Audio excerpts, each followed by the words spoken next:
दोस्तों, आज हम बात करने वाले हैं ब्रिक्स नेशन की।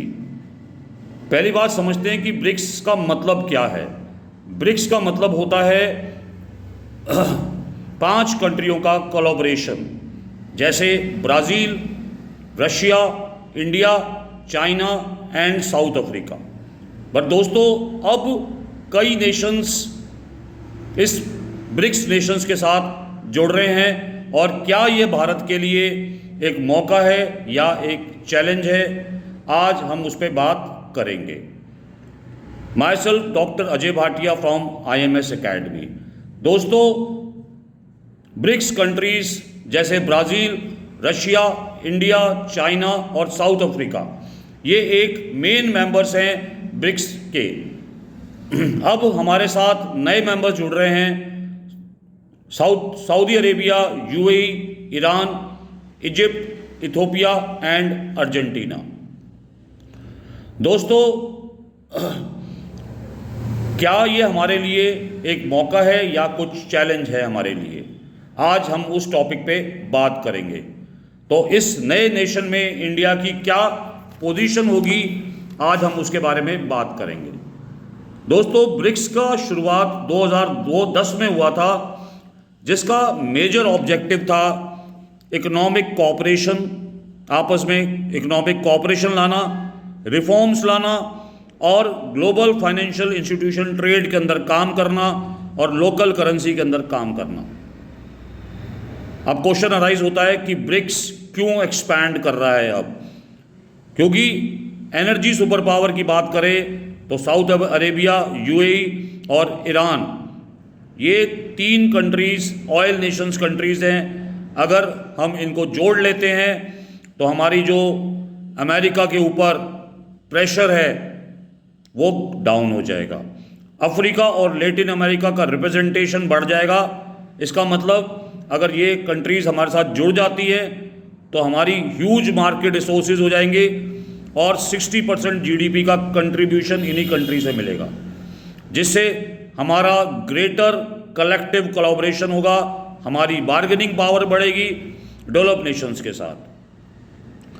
इंडिया की अपॉर्चुनिटीज़ की बात करें तो ये एक बिगर ट्रेड ब्लॉक बनेगा, और बिगर ट्रेड ब्लॉक का मतलब मार्केट डाइवर्सिफिकेशन हम आराम से कर सकते हैं। अमेरिका जो हम पे टैरिफ की धमकी दे रहा था, उस टैरिफ की धमकी का जवाब यही है कि हम ब्रिक्स को स्ट्रॉन्ग करें, जिससे हम आपस में डाइवर्सिफाई करके बिजनेस को बढ़ा सकें। दूसरा सबसे बड़ा बेनिफिट लोकल करेंसी सेटलमेंट।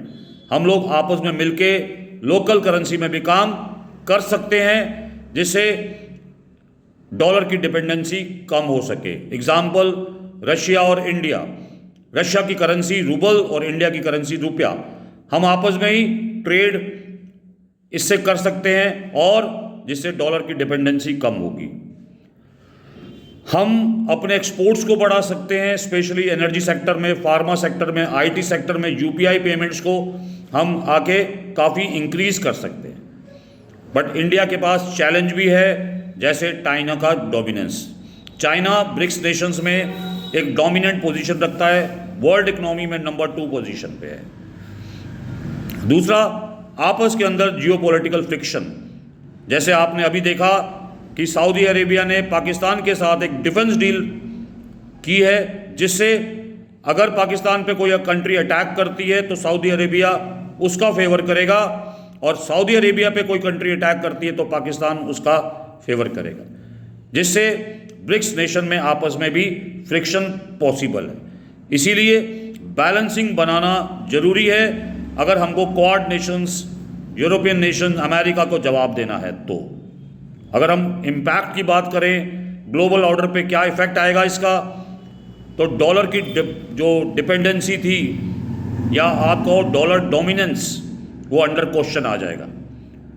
हमारा ऑल्टरनेटिव पेमेंट सिस्टम UPI हम इन नेशंस में वर्क करा सकते हैं, जिससे ट्रेड ईजी हो सके, फंड्स का ट्रांसफर इमीडिएट हो सके, और बैलेंस बनाना पड़ेगा डेवलपिंग नेशंस को आपस के बीच में। इंडिया की स्ट्रैटेजी यही रहेगी कि स्ट्रेंथन करना टाइज अफ्रीका के साथ और मिडल ईस्ट कंट्री के साथ। हमको पुश देना इंडिया फ्रेंडली रूल्स के साथ, मतलब हम इंडिया फ्रेंडली रूल्स बना सकें, ट्रेड और फाइनेंस को इंक्रीज कर सकें। दोस्तों, ये एक्सपेंशन इंडिया के लिए एक नए रास्ते खोल सकता है, बट इसके लिए हमको स्ट्रॉन्ग डिप्लोमेसी की ज़रूरत है।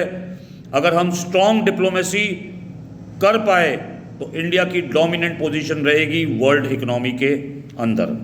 तो दोस्तों, आपको क्या लगता है, आप कमेंट बॉक्स में बताइए कि इंडिया के लिए ये चैलेंज है या ये मौका है। आप अपने कमेंट बॉक्स में इसको ज़रूर बताने की कोशिश करिए, क्योंकि ये ब्रिक्स अब एक बड़ा ब्रिक्स बन चुका है।